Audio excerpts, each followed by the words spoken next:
আসসালামু আলাইকুম রহমতুল্লাহ নাহমাদুহু ওয়া নুসাল্লি আলা রাসূলিহিল কারীম আম্মা বাদ। এই দর্সে আমরা আলোচনা করব তারিফুল আসবা ওয়ান নাযায়ের। আসবা এবং নাযায়েরের আবিধানিক এবং পারিভাষিক সংজ্ঞা। যেহেতু আমাদের মূল কিতাব বা যে কিতাব নিয়ে আমরা আলোচনা করব সেটা আল আসবা ওয়ান নাযায়ের, সেই জন্য আমরা আসবা ওয়ান নাযায়েরের আবিধানিক এবং পারিভাষিক সংজ্ঞা নিয়ে আমরা আলোচনা করব। তা আল আসবা এই শব্দটির এক বচন হলো শিবহুন ও সাবাহুন। শিবহুন ও সাবাহুনের বহু বচন হলো আল আসবা।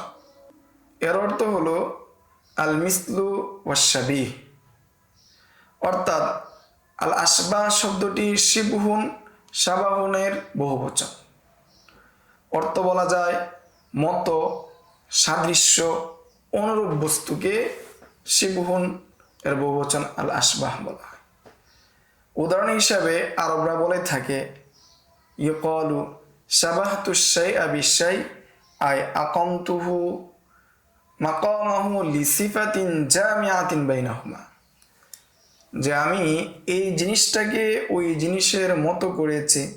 এর অর্থ হলো এই জিনিসটাকে ওই জিনিসের স্থানে নিয়ে এসেছি, কেননা দুটোটার মধ্যে এমন একটি সিফাত রয়েছে যেই সিফতটা উভয়টার মধ্যে সমন্বয় হয়, উভয়টার মধ্যে পাওয়া যায়।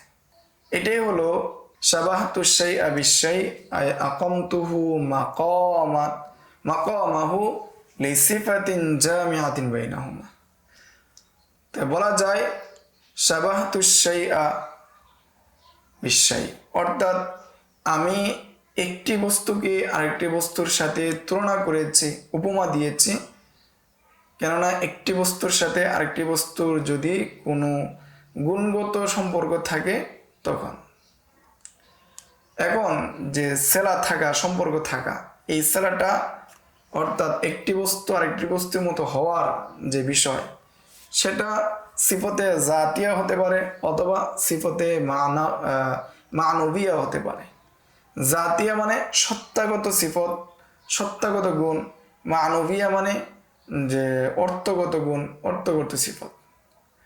তাহলে সত্তাগত সিফত হলো হাদা দিরহামু কাহাদা দিরহাম, যে এই দিরহামটা ওই দিরহামের মতো। এটা হলো সত্তাগত সাদৃশ্য, সত্তাগত সাদৃশ্যের উদাহরণ। মানবী এর উদাহরণ হলো জাইদুন কাল আসাদি, যে জায়েদ বাঘের মতো, অর্থাৎ তার আকৃতি বাঘের মতো না, বরং সাহস।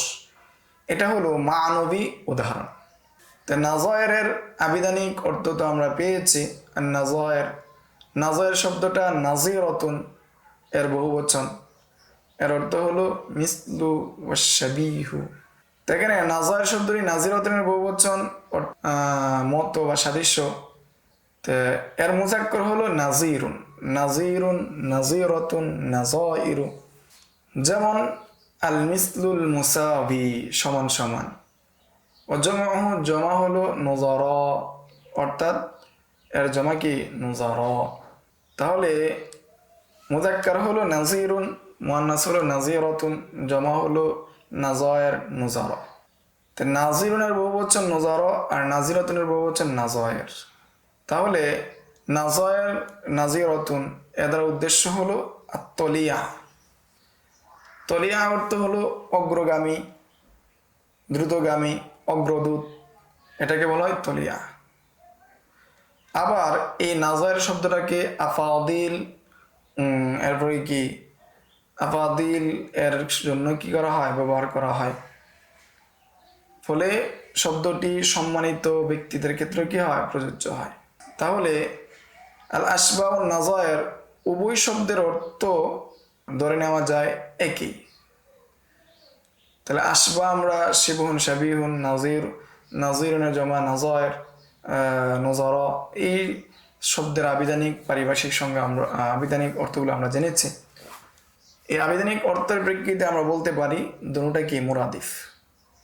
আর যেহেতু মুরাদিফ হিসেবে এসেছে, একই অর্থে আত্ম হিসেবে মুরাদিফ এসেছে, একই অর্থে নেওয়া যায়। তাহলে দুটি শব্দের একত্রে পারিভাষিক সংজ্ঞা হচ্ছে আল মাসাইলুল্লাতি ইউশবিহু বা'দাহা বা'দান বা ইউশবিহু বা'দুহা বা'দান মাখতিলাফিহা ফিল হুকমি লিউমুরিন খাফিয়াতিন আদরাকাহা আল ফুকাহাউ বিদিক্কাতি আনযারিহিম। আল আশবাহ ওয়ান নাযায়ের পারিভাষিক সংজ্ঞা হচ্ছে আল মাসাইলুল্লাতী ইউশবিহু বা'দুহা বা'দান, যে কতক মাসালার কতক বিষয়ের সাথে কি মিলে যায়, সাদৃশ্যপূর্ণ হয়ে যায়। মাখতিলাফিহা ফিল হুকমি, যে তার হুকুমের দিক থেকে ইখতিলাফের সাথে। লিউমুরিন খাফিয়াতিন, যে পার্থক্যের যে বিষয়টা, হুকুমের যে পার্থক্যের যে বিষয়টা, সেটা আদরাকাহাল ফুকাহা, সেই বিষয়টা ফুকাহায়ে কেরামগণ জানেন। বিদিক্কাতি আনযারিহিম, তাদের সূক্ষ্ম দৃষ্টির মাধ্যমে জানেন, সূক্ষ্ম দৃষ্টির মাধ্যমে বুঝতে পারেন, অন্যথায় তারা বুঝতে পারতেন না।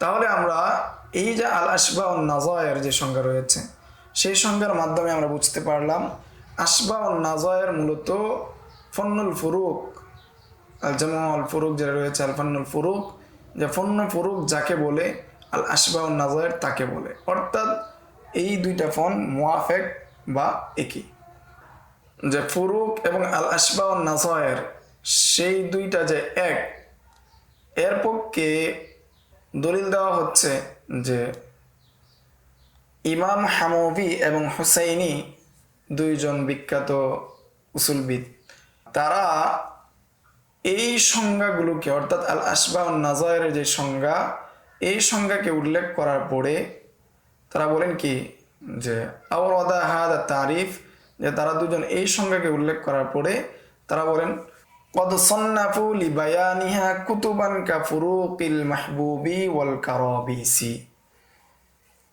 এই সংজ্ঞা উল্লেখ করার পরে বলেন যে এই বিষয়ে কিতাব লিখেছেন, যেমন কা ফুরুকিল মাহবুবি ওয়াল কারাবিসি, যে তাদের মতো দুজন মহান ব্যক্তি ফুরুকের উপর কিতাব লিখেছেন। অর্থাৎ এই সংজ্ঞাটা কেমন যেন ফুরুকের সংজ্ঞা, এই সংজ্ঞা যেহেতু আশবাহ ওয়ান নাযায়ের সংজ্ঞা, আবার সাথে সাথে ফুরুকের সংজ্ঞা তাদের ভাষ্যমতে, তাহলে বোঝা যাচ্ছে যে আল আশবাহ ওয়ান নাযায়ের এবং ফন্নে ফুরুক সেটা আলাদা কোনো বিষয় না, বরং একই বিষয়। আচ্ছা, তাহলে আমরা এখানে ভালোভাবে বুঝলাম যে ফন্নে ফুরুক এবং আল আশবাহ ওয়ান নাযায়ের মধ্যে কি নাই, পার্থক্য নাই।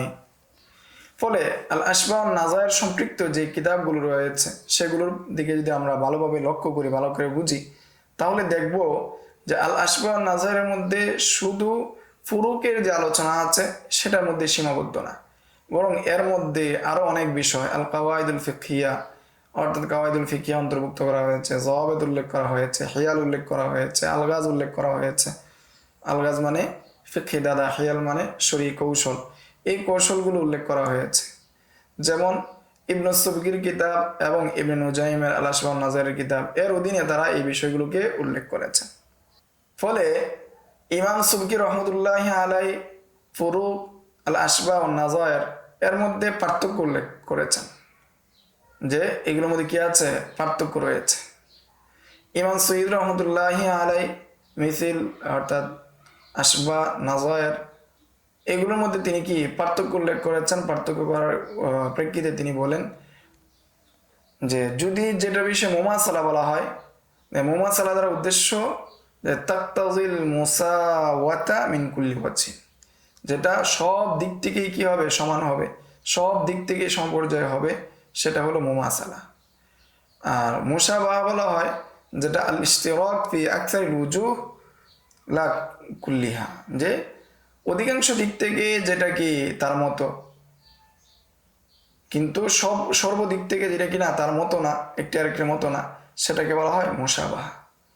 আর মুনাযারা বলা হয় তাকফি ফি বাদিল উজুহ ওয়ালা ওয়াজহান ওয়াহিদা, সেটা কি একদিক থেকে যদি একটি আরেকটির সাথে মিলে যায় তাহলেই কি যথেষ্ট, সব দিক থেকে মিলতে হবে সেটা কি না জরুরি না, একদিক থেকে মিলে গেলেই সেটা মুনাযারা। তাহলে আমরা এখান থেকে মুমাসালা, মুশাবাহা, মুনাযারার মধ্যে একটা পার্থক্য জানলাম। মুমাসালা যেটা সব দিক থেকে মিলে, মুশাবাহা যেটা অধিকাংশ দিক থেকে মিলে, আর মুনাযারা যদি একদিক থেকে মিলে।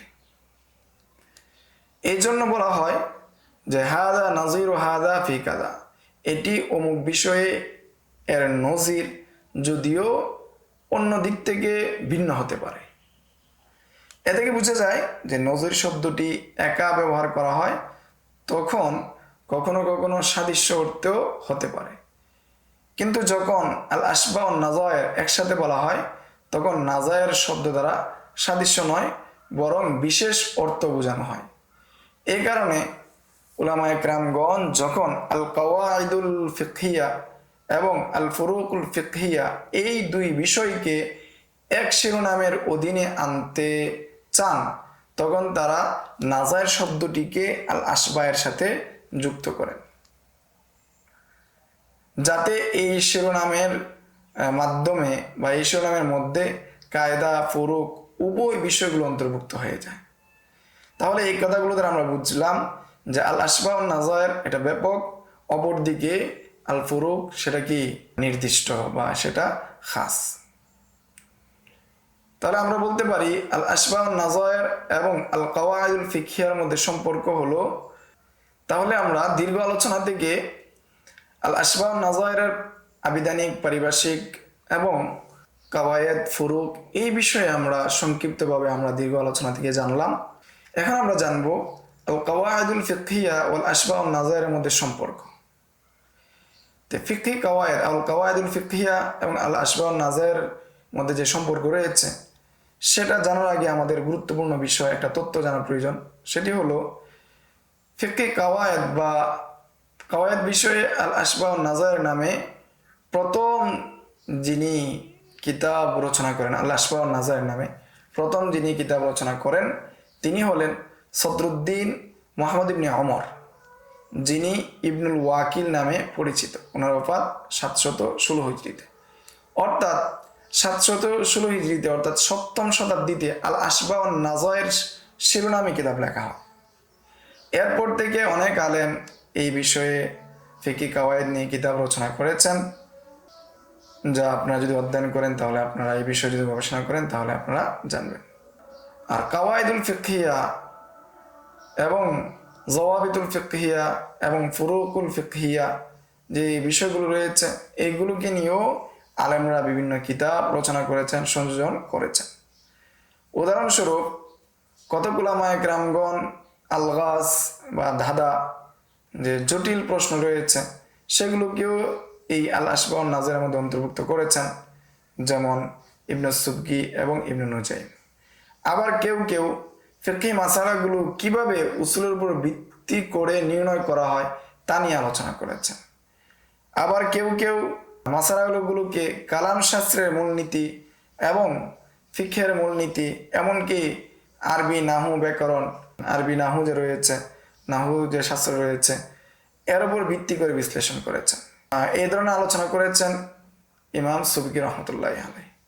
অন্যদিকে ইবনে নুজাইম রহমতুল্লাহ আলাই তার বিখ্যাত কিতাবে আরও কিছু বিষয় যুক্ত করেছেন, যেমন আল জামু আল ফুরুক, আল হিয়ালুল ফিকহিয়া, এই বিষয়গুলোকে তিনি অন্তর্ভুক্ত করেছেন।